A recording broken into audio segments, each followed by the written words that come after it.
नमस्कार दोस्तों, मैं हूं अशोक वर्मा। आप देख रहे हैं टीवी 20 न्यूज। देश और प्रदेश की खबरें देखने के लिए बने रहिए हमारे साथ। शुरू करते हैं खबरों का सिलसिला। आज निर्भया सेना के राष्ट्रीय अध्यक्ष सतीश मिश्र बाबा के निर्देश पर निर्भया सेना के भीष्म पितामह वरिष्ठ नागरिक प्रकोष्ठ के चेयरमैन डॉक्टर अशोक कुमार श्रीवास्तव के यहाँ जिला प्रभारी आजमगढ़ युवा प्रकोष्ठ जगदम्बा उपाध्याय व जिला अध्यक्ष सुधांशु राय ने डॉक्टर श्रीवास्तव के आवास पर जाकर पावन पर्व होली के निमित्त डॉक्टर साहब का माल्यार्पण कर स्वागत सम्मान किया। साथ ही अबीर गुलाल लगाकर होली की बधाई और शुभकामनाएं दी और आशीर्वाद प्राप्त किया। ये संदेश हम लोगों के लिए आज की होली अब तक की सबसे यादगार होली रही है, इसमें कोई शक नहीं है। आजमगढ़ जनपद का नाम राष्ट्रीय स्तर पर रोशन किया गया है और निर्भया सेना के सभी छोटे बड़े पदाधिकारियों के हृदय से सर का बहुत ही आदर्श स्थान है। क्या कुछ कहा आपको सुनवाते हैं। निर्भया सेना के बारे में आपको मालूम है कि बलिया की एक लड़की थी जिसके साथ कितना दुर्व्यवहार हुआ था और वह संघर्ष करते करते उसका जीवन चला गया। और आज के अमानवीय कार्य जो जिस तरह से हुआ था वह उसके माँ बाप कितने लालसा से ले गए थे एडमिट नाम लिखवा के पढ़ाने के लिए। उसके साथ आप सब लोग इतिहास जानते ही हैं। उनके साथ जो हुआ वह आम महिलाओं के साथ नहीं होना चाहिए। जो आज के समाज में ये कुरीति बहुत बढ़ती चली जा रही है, उनके साथ जो अत्याचार हो रहा है, उनके साथ जो लोग भटक गए हैं, युवा वर्ग किस तरह से भटके हैं, कैसी जो हमारी संस्कृति थी उस संस्कृति का लोप होता जा रहा है। उसी संस्कृति को बचाने के लिए आज यह निर्भया सेना खड़ा होने इसका निर्माण हुआ है। बाबा जी ने, सतीश चंद्र बाबा ने इसको बड़े पवित्र ढंग से, बड़े अच्छे मन से उन्होंने ये सोचा कि इस तरह से जो आधी आबादी है विश्व की, इसके साथ जो अत्याचार, जो गलत काम हो रहा है उसके साथ हमको उनके साथ रहना है, उनके लिए कुछ करना है। और तब से इस संगठन का यह मकसद हो गया, उद्देश्य हो गया कि महिलाओं के साथ कुछ भी हो उनके साथ हमको खड़ा होना है, उनके अस्तित्व को बचाना है, उनके नागरिकत्व को बचाना है। साथ ही साथ जो सेना के लोग हैं इसमें अगुवाई उन्होंने कर लिया है कि सेना के जो रिटायर्ड सैनिक हैं जो हमने देश के लिए बलिदान देते हैं, ऐसे लोगों के लिए, शहीदों के लिए, और युवा वर्ग भटकने न पाए, अच्छे रास्ते चले, ये तमाम चीज उद्देश्य को पूर्ति के लिए वह संगठन को खड़ा किए हैं। मुझे उम्मीद है कि इसमें जो भी लोग साथ में हैं, साथ रहेंगे या इस संगठन को मजबूत करेंगे, वह ईश्वर के काम को और आगे बढ़ाएंगे। ईश्वर की शक्ति उनके अंदर भगवान देंगे। निर्भया सेना को मैं एक पवित्र संस्था मानता हूँ। इस संस्था के माध्यम से हम सबको उससे जुटना है, काम करना है और कुछ देश के लिए करना है, आबादी के लिए करना है। आप अगर उसके अंदर जाएंगे तो निर्भया सेना ने बहुत काम किया है। रेलवे में जब स्टेशन पर जा कर के लोगों का स्वागत करना, महिलाओं की सुरक्षा करना, जहाँ भी इस तरह की बात होती है निर्भया सेना खड़ा हो जाता है। और मैं विश्वास करता हूँ, मुझे पूरी उम्मीद है कि हम जो भी इनसे जुड़ रहे हैं, युवा वर्ग जो जुड़ रहा है, वह पवित्र मन से, सही मन से, भावपूर्ण ढंग से उनके साथ रह कर के इस संगठन को मजबूत करने में अपना सहयोग देंगे। इन शब्दों के साथ मैं डॉक्टर अशोक कुमार श्रीवास्तव इस संस्था से जुड़ा हुआ हूँ, इसका एक सिपाही हूँ, मन से हूँ, तन से हूँ, धन से हूँ। जब भी मेरी ज़रूरत होगी मैं इस संस्था के साथ, आप लोगों के साथ, आजमगढ़ की निर्भया सेना की इकाई के साथ जुड़ा रहूँगा और जहाँ तक मुझसे बन पड़ेगा इस यज्ञ में अपनी आहुति दूँगा। धन्यवाद। आजमगढ़ के जैनपुर थाना क्षेत्र के ओलमापुर गांव के दलित बस्ती में अपनी बुआ के घर आए युवक की रात्रि में मौत होने पर परिजनों ने हत्या का आरोप लगाया है। पुलिस ने एक को हिरासत में लेकर पूछताछ करने में लगी हुई है। तो वही धनंजय पुत्र पलटन उम्र 25 वर्षीय निवासी गढ़वल थाना मुबारकपुर अपने घर से शाम 4 बजे अपने बुआ घर के लिए निकला था। रात्रि के 10 बजे के समय बुआ घर पहुंचा, किंतु परिजनों ने आरोप लगाया कि 11 बजे रात से ही उसकी मोबाइल बंद हो गई। घर के बाहर चारपाई पर सुबह जब परिजनों और स्थानीय गांव के लोगों ने मृत देखा तो जैनपुर पुलिस को सूचित किया। पुलिस ने पहुंचकर शव कब्जे में लेकर पोस्टमार्टम के लिए भेज दी और परिजनों की तहरीर के आधार पर आजमगढ़ जिला अस्पताल भेज दिया। तो वही पुलिस ने शक के आधार पर बुआ के पुत्र वीरेंद्र को पकड़ लिया है और हिरासत में लेकर पूछताछ कर रही है। परिजनों ने आरोप लगाया कि पूर्व में भी 2-3 बार बुआ के लड़कों से मारपीट हो चुकी थी। आशंका जताई जा रही है कि वीरेंद्र की पत्नी से अवैध संबंधों के चलते मामा के लड़के धनंजय की कहासुनी के बाद दोनों में मारपीट में रात्रि में मौत हुई है। मृतक धनंजय 3 भाइयों में दूसरे नंबर पर था। बड़ा भाई संजय, जिसकी उम्र 28 वर्ष, और छोटा भाई नारद, उम्र 20 वर्ष है। उसकी माता तारा देवी रुका रो रो कर बुरा हाल है। धनंजय की 12 दिसंबर 2020 को पूनम निवासी करमपुर से विवाह हुआ था। जीएनपुर कोतवाली हेमेंद्र सिंह ने बताया कि परिजनों की तहरीर मिली है, जिसके आधार पर जांच पड़ताल की जा रही है और एक को हिरासत में लेकर पूछताछ की जा रही है। शव को पोस्टमार्टम के लिए भेज दिया गया है। भाजपा नेताओं व कार्यकर्ताओं द्वारा भाजपा के नगर उपाध्यक्ष धर्मेंद्र सिंह के नेतृत्व में एक अनोखा कार्यक्रम लगातार चलाया जा रहा है, जो 1 साल से लगातार जारी है। आपको बता दें कि लॉकडाउन में पूरा देश लोगों की सहायता में उमड़ पड़ा था, लेकिन बेजुबान जानवरों, पक्षियों, जलचरों के बारे में कभी किसी का ध्यान कम ही गया होगा। लेकिन आजमगढ़ में इसका उल्टा उदाहरण देखने को मिला। एक तरफ जहां प्रवासी व आम गरीबों लोगों के लिए सामाजिक संगठन उमड़ पड़ा था, तो वहीं भाजपा नेताओं व कार्यकर्ताओं द्वारा इंसानों के साथ ही बेजुबानों को भी लगातार आहार उपलब्ध कराया जा रहा है। इस क्रम में आज लगातार 48वें शनिवार को जलचर और बंदर को आहार उपलब्ध कराया गया, जिसमें नगर उपाध्यक्ष धर्मेंद्र सिंह, बूथ अध्यक्ष बलवंत सिंह, रवि यादव, सतीश पाल आदि कार्यकर्ता मौजूद रहे।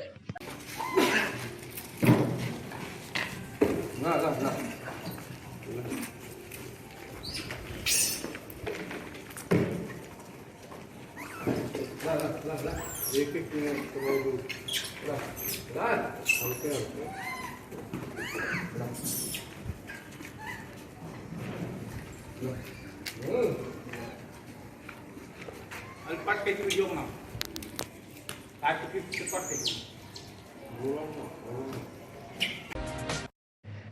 उत्तर प्रदेश पंचायत चुनाव को लेकर उच्च न्यायालय द्वारा जारी आदेश पर वरिष्ठ अधिवक्ता सुप्रीम कोर्ट के डॉक्टर एपी सिंह का एक बार फिर बड़ा बयान सामने आया है।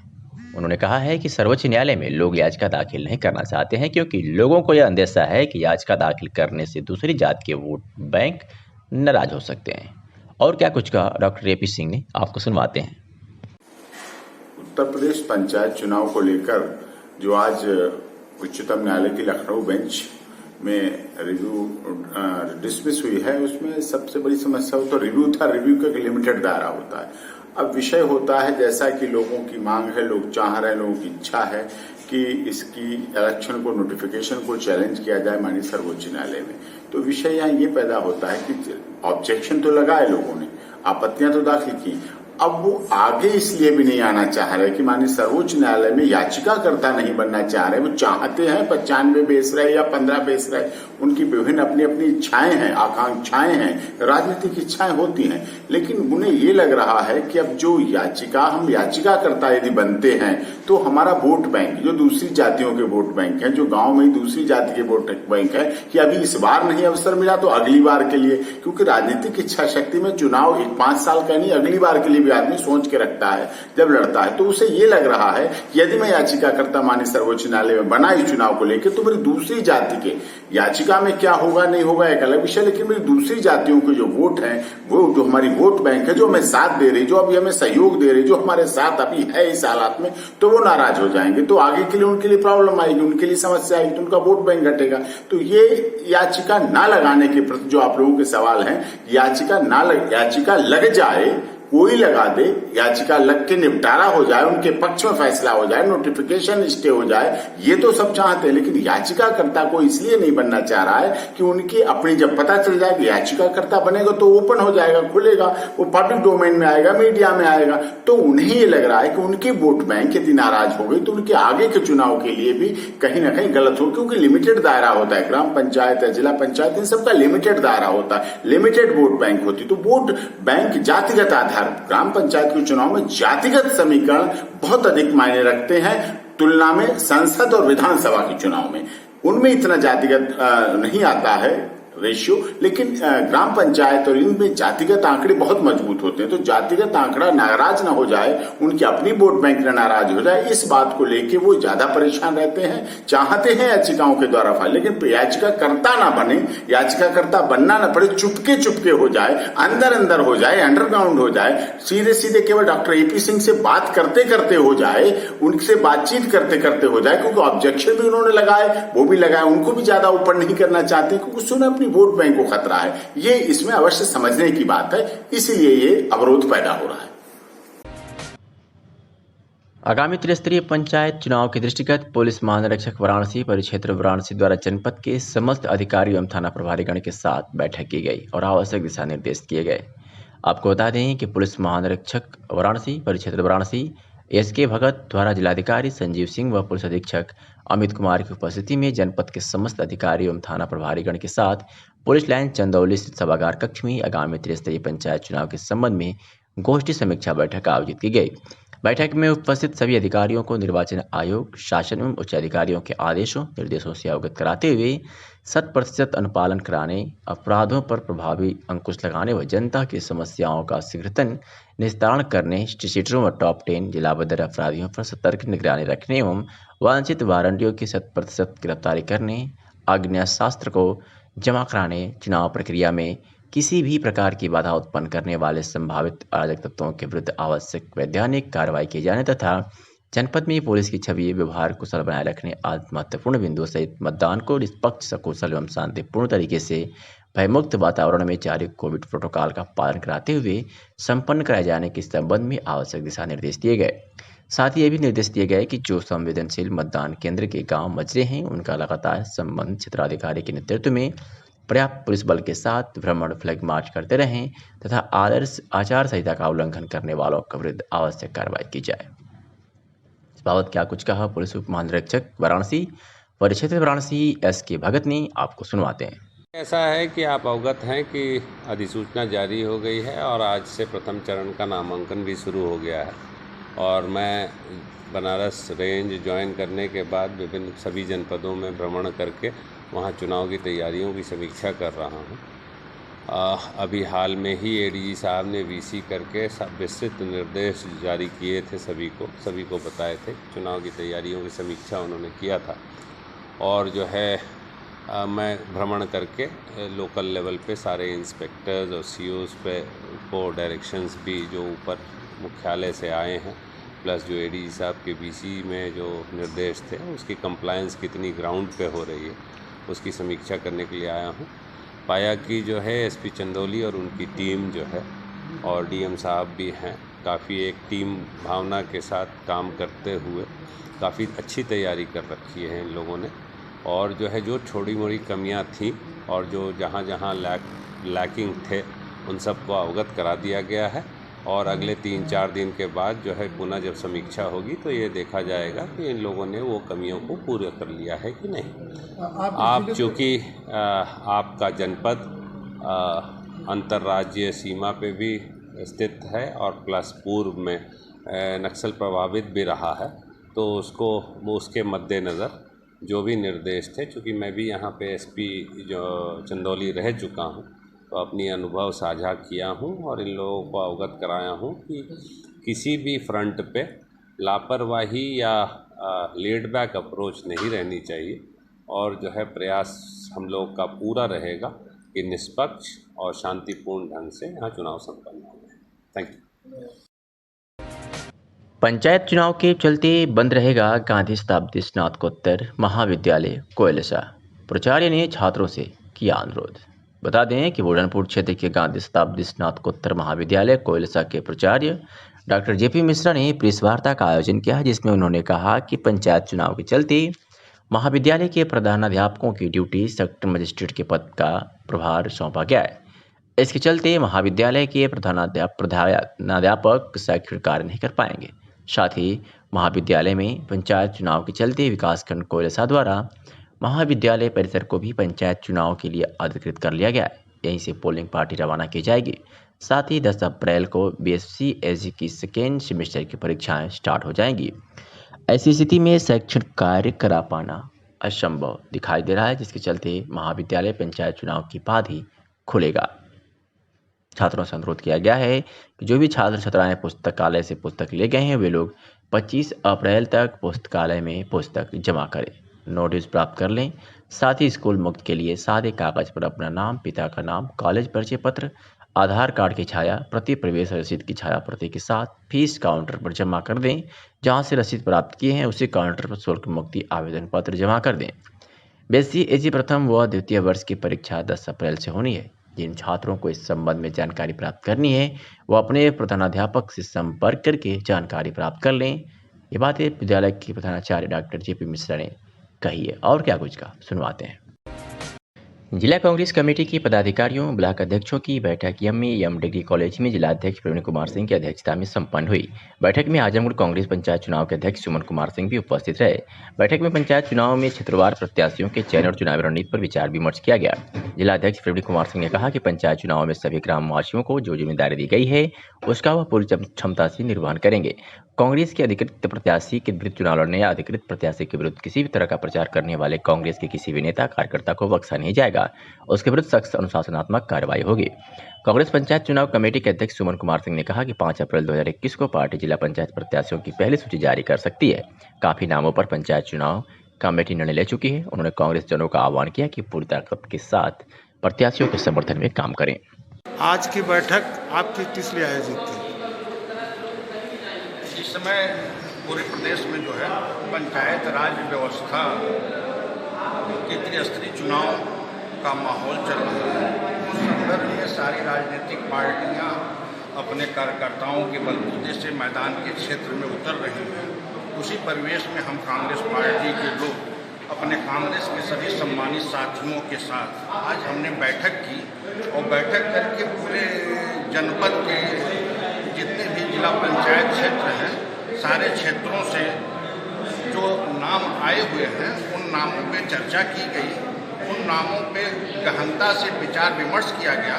हमारे जो ब्लॉक अध्यक्ष हैं, हमारे जो जिले के पदाधिकारीगण, सम्मानित हमारे पदाधिकारीगण हैं, उन लोगों से राय मशविरा की गई और उन लोगों से राय मशविरा करके कमेटी अपनी एक मीटिंग कॉल करेगी और उस मीटिंग में सारे सुझावों को रखा जाएगा और उसके मद्देनजर फिर हम अपनी लिस्ट जो है प्रकाशित करेंगे। आपके यहाँ सूची कब तक जारी हो जाएगी? अब मेरी कोशिश यह रहेगी कि हम सोमवार को अपनी, कल चूँकि हम लोगों की बैठक है, कल हम लोगों को अपनी बैठक करके उसको फाइनल रूप दे देंगे और सोमवार को मैं अपनी सूची प्रकाशित कर दूँगा।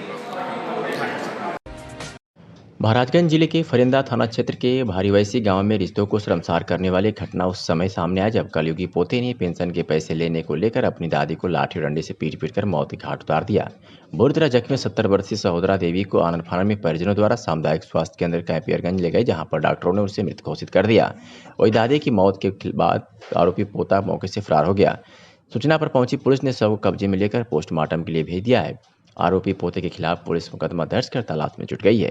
पुलिस अधीक्षक प्रदीप गुप्ता ने बताया कि भारीवैसी गांव में आज 70 वर्षीय सहोदरा देवी जो वृद्धा पेंशन पाती थी, जिसको उसके पोते जो शराब का नशा करने के लिए पेंशन के पैसे को लेने को लेकर दादी से विवाद कर लिया और अपनी दादी को लाठी डंडों से पीट कर आत्महत्या कर मौत के घाट उतार दिया। क्या है पूरा मामला और पुलिस द्वारा क्या कार्रवाई की जा रही है? सहोदरा देवी नाम की एक वृद्ध महिला थी, लगभग 70 साल उनकी एज थी और वो यहीं एक कमरे के मकान में किराए पर रहती थी। उनका पोता जो था उसने सुबह कुछ उनसे पैसे मांगे, उनको पेंशन आदि मिलती थी। पैसे देने पे ही कुछ विवाद हुआ, इस पर लाठी डंडे से उसने प्रहार कर दिया और उसके बाद उनको अस्पताल ले जाया गया जहां उनकी मृत्यु हो गई है। मुकदमा पंजीकृत कर लिया गया है और जो अपराधी है उसकी तलाश में पुलिस की टीमें भेजी गई हैं। शीघ्र ही उसकी गिरफ्तारी हो जाएगी। सर, प्रथम दृष्टया क्या लग रहा है, क्यों हत्या किया गया? हत्या जो बताया गया वो नशेड़ी टाइप का लड़का है और नशे में रहता है और उसी शराब पीने के लिए वो पैसे मांग रहा था जो संभवतः वृद्ध महिला द्वारा नहीं दिया गया। इसी पे उनके द्वारा ये लाठी डंडे से प्रहार करके हत्या की गई। इस समय त्रिस्तरीय पंचायत चुनाव को लेकर के हर प्रत्याशी फील्ड में उतरे हुए हैं और जोर शोर से अपने आप को चुनाव जीतने का दावा कर रहे हैं और लुभावने वादों के साथ मतदाताओं को अपने तरफ आकर्षित कर रहे हैं। इसी दरमियान जिला पंचायत सदस्य प्रत्याशी नूरुल हुदा ने मंजरी पट्टी, बीनापारा, अपड़िया, सीही, कौसपुर, मिर्जापुर का तूफानी दौरा किया और जनसंपर्क के दौरान नूरुल हुदा ने कहा कि लोगों का भारी जन समर्थन मिला है। नूरुल हुदा ने कहा कि अगर चुनाव जीतता हूं तो इस क्षेत्र का विकास मेरा प्रथम कर्तव्य होगा। आजमगढ़ जनपद में पुलिस अधीक्षक के निर्देश पर अपराधियों पर नियंत्रण हेतु चलाए जा रहे अभियान के तहत जनपद के विभिन्न थानों के पुलिस को बड़ी सफलता हाथ लगी है। आज एसपी के निर्देश पर थाना जहानागंज पुलिस ने चुनाव आचार संहिता के दौरान वोटरों को प्रभावित करने के लिए मीट पार्टी देने वाले पूर्व प्रधान और उसके भाई को गिरफ्तार कर मुकदमा दर्ज कर लिया है। तो थाना रौरा पार्क की पुलिस ने भी अवैध तमंचा व कारतूस के साथ एक को गिरफ्तार किया है। तो थाना निजामाबाद की पुलिस ने अवैध तमंचा व कारतूस के साथ एक व्यक्ति को गिरफ्तार करने में सफलता हासिल की है। बात करें थाना सरायमेरी पुलिस की, तो सरायमेरी पुलिस ने भी गैंगस्टर से संबंधित 2 नफर अभियुक्त को गिरफ्तार किया है। तो थाना फूलपुर ने 1.25 किलो अवैध गांजा के साथ एक अभियुक्त को गिरफ्तार करने में बड़ी सफलता हासिल की है। आजमगढ़ के मेहनगर के स्थानीय तहसील क्षेत्र के करनेहुआ गांव के बीएलओ राजेंद्र यादव की लापरवाही के कारण आज लगभग 300 लोग अपना वोट नहीं दे सकेंगे, जिसकी सूचना लोगों ने तहसीलदार के माध्यम से जिलाधिकारियों तक अपनी मांग करते रहे। पूर्व प्रधान रमेश राजभर व दीपक सिंह, क्षेत्र पंचायत सदस्य प्रत्याशी रमेश चौरसिया ने बताया कि 2011 के जनगणना के अनुसार वोटर लिस्ट में वोटरों की संख्या लगभग 3000 थी। 300 वोटरों का नाम गायब होने के बाद 2700 हो गई है। वहीं पर गाँव वालों का कहना है कि यदि शासन की तरफ से तत्काल वोटर लिस्ट में वोटरों का नाम नहीं डाला गया तो हम लोग चुनाव का बहिष्कार करेंगे। वहीं पर मेहनगर तहसीलदार ने पत्रकारों को बताया कि वोटर लिस्ट में वोटरों का नाम डालने के लिए शासन को भेज दिया गया है। इस अवसर पर सीताराम मौर्य, प्रमोद सिंह, हरिराम राजभर, ललन पासवान सहित तमाम लोग मौजूद थे। हमने ग्रामीण से बात की, क्या कुछ कहा तो आपको सुनवाते हैं।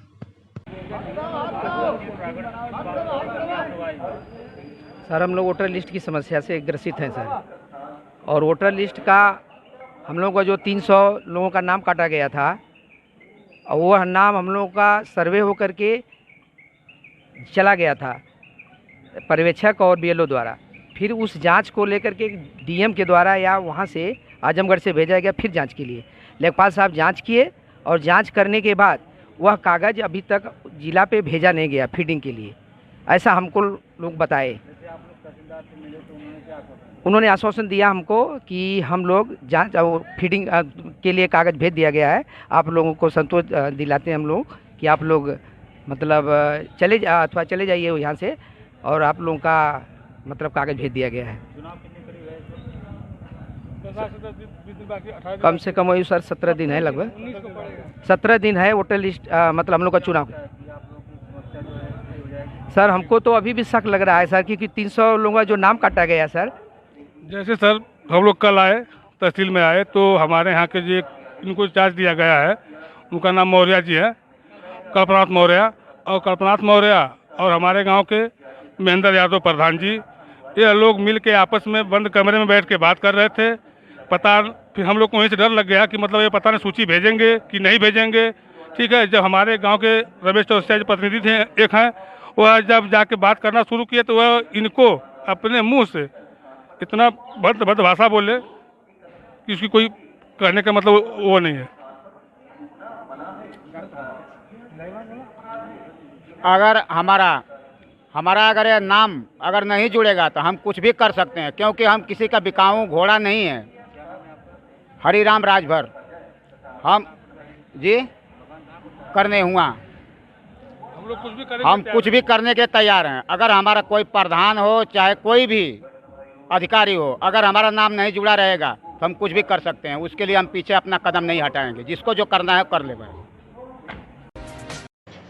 जिलाधिकारी राजेश कुमार की अध्यक्षता में कलेक्ट्रेट सभागार में कोविड-19 के बढ़ते संक्रमण की रोकथाम एवं त्रिस्तरीय पंचायत सम्मान निर्वाचन 2021 को शांतिपूर्ण एवं सकुशल संपन्न कराने के संबंध में बैठक संपन्न हुई। जिलाधिकारी ने सभी खंड विकास अधिकारियों को निर्देश दिए कि सभी ब्लॉकों में कोविड-19 के बढ़ते प्रकोप के दृष्टिगत पब्लिक एड्रेस सिस्टम को पहले की तरह सक्रिय करा दिया जाए। उन्होंने कहा कि नामांकन करने वालों के लिए मास्क लगाना रखना अनिवार्य कर दें। उन्होंने भी कहा कि पब्लिक एड्रेस सिस्टम द्वारा लगातार अनाउंस होता रहे कि किसी की भी एंट्री बिना मास्क के नहीं होगी। ब्लॉक नामांकन रूप में भी सीमित संख्या में ही प्रवेश किया जाए। प्रत्येक टेबल पर सैनिटाइजर अवश्य रखें। उन्होंने भी कहा कि सभी ब्लॉकों में टॉयलेट, पानी, टीन शेड आदि की व्यवस्था सुनिश्चित कर लें। सभी ब्लॉकों पर एक मोबाइल टॉयलेट एवं गाड़ियों को खड़ा करने की व्यवस्था सुनिश्चित करें। उन्होंने कहा कि ब्लॉक के सभी कर्मचारियों के लिए मास्क तथा हर 2 घंटे पर हाथ धोना अनिवार्य कर दिया जाए।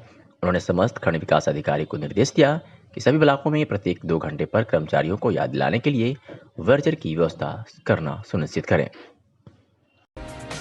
आजमगढ़ के निजामाबाद कस्बे में स्थित गुरुद्वारा चरण पादुका साहिब में चल रहे 3 दिवसीय मेले के दूसरे दिन देश के कोने कोने से सिख समुदाय के लोगों ने भाग लिया, जिसमें हजारों लोगों ने अटूट लंगर छका और चल रहे लगातार श्रीखंड पाठ में लोगों ने सुना। बाबा सत्ताम सिंह ने कहा कि कार्यक्रम 3 दिन से लगातार चल रहा है। इस बार कोरोना महामारी की वजह से शस्त्र प्रदर्शन नहीं किया जा रहा है और शोभा यात्रा भी नहीं निकाली गई है। इस अवसर पर बाबा प्रीतम सिंह, आगरा जसप्रीत सिंह सोनी वाराणसी, जसप्रीत सिंह राजा इलाहाबाद सहित तमाम लोग सिख संगतों ने भाग लिया। तो वही थाना प्रभारी निजामाबाद शिव शंकर सिंह ने पूरे कस्बे में भारी संख्या पुलिस बल के साथ चक्रमण करते रहे और जगह जगह पुलिस और पीएससी के जवान लगे रहे। क्या कुछ कहा सतनाम सिंह ने, आपको सुनवाते हैं। बाबा वाहिगुरु जी का खालसा वाहिगुरु जी की फतेह। मेरा नाम सतनाम सिंह, मुख्य प्रबंधक गुरुद्वारा चरण पादुका साहिब। यहाँ जो ये प्रोग्राम है धन धन साहिब श्री गुरु तेग बहादुर साहब महाराज जी को 400 साल गुरुपुरब को समर्पित सालाना महान गुरुमत समागम जोड़ मेला का आयोजन है, जिसमें अनेक पंथक विद्वान प्रचारक रागी सिंह संगतों के दर्शन कर रहे हैं। वहीं संगत के गुरु के लंगर चल रहे हैं। आप सब आइए, हम सब मिलकर के गुरु महाराज के स्थान के दर्शन करें और खुशियां प्राप्त करें। वाहिगुरु जी का खालसा वाहिगुरु जी की। बाबा ये मेला कब चलता है? ये 3 दिवसीय मेला होता है, जो पहले 2 तारीख को अखंड पाठ साहिब से प्रारंभ हुआ। आज का दिन जो बीच का है उसमें शस्त्र कला शोभा यात्रा निकलती थी, वो कोरोना की वजह से नहीं निकाल पाए। और आज रात भर जन जागरण के रूप में रैन सभाई कीर्तन और सुबह दिन भर का समाप्ति अखंड पाठ की समाप्ति उपरांत दीवान सजेंगे, जिसमें बाहर से विद्वान संत महापुरुष आए हुए कथा प्रवचन करके संगतों को निहाल करेंगे। गुरु के लंगर अतुट चलाए जाएंगे। वाहिगुरु जी का खालसा वाहिगुरु जी की। आजमगढ़ के थाना जहानागंज में आचार संहिता के दौरान वोटरों को प्रभावित करने के लिए मीट पार्टी देना पूर्व प्रधान और उसके भाई को महंगा पड़ गया। उनके विरुद्ध मुकदमा दर्ज कर गिरफ्तारी की गई। त्रिस्तरीय पंचायत चुनाव के दृष्टिगत चुनाव आचार संहिता व जनपद में धारा 144 CRPC लागू की गई है। मुखबिर ने सूचना दी कि ग्राम गोधौरा में पूर्व प्रधान राकेश राय और बबलू राय अपनी पोखरा पर स्थित ट्यूबवेल पर अपने गोल के प्रत्याशी प्रधान के पक्ष में गांव के लोगों को इकट्ठा कर मीट पार्टी दे रहा है और उन्हें अपने गोल के प्रत्याशी प्रधान के पक्ष में वोट डालने के लिए लोभ लालच व प्रलोभन दे रहा है। इस सूचना पर प्रभारी निरीक्षक महफूज मुखबिर के गोधौरा से कोयलारी जाने वाली पक्की सड़क पर इस पोखरे के पास स्थित ट्यूबवेल के पास पहुंचा तो वहाँ काफ़ी लोग बिना मास्क लगाए कोविड-19 की गाइडलाइन का उल्लंघन करते हुए पाए गए और एक चूल्हे पर मीट भी बन रहा था। वहाँ पर 2 व्यक्ति अपने प्रत्याशी के लिए वोट देने की बात कह रहे थे और यह भी कह रहे थे कि आपको जितनी भी दावत खानी हो खा लीजिए, पर वोट हमारे गोल के प्रधान पद के प्रत्याशी को ही दीजिएगा। पुलिस वालों को देखकर बाकी लोग तो भाग गए। पूछताछ के दौरान अभियुक्त राकेश राय और बबलू राय, पूर्व ग्राम प्रधान जो बबलू राय हैं, वह योगेश राय द्वारा बताया गया कि इसके पूर्व काल में ही प्रधान था। इस बार भी हमारे चुनाव लड़ने की पूरी तैयारी थी, परंतु सीट अनुसूचित वर्ग में सुरक्षित हो जाने के कारण लोग चुनाव नहीं लड़ पा रहे हैं, इसलिए कि अनुसूचित वर्ग के प्रधान प्रत्याशी को समर्थन कर रहे हैं। गांव के वोटरों को उसके पक्ष में वोट देने और प्रभावित करने के लिए पार्टी दिए थे। गलती हो गई, दोबारा भविष्य में ऐसी गलती नहीं होगी।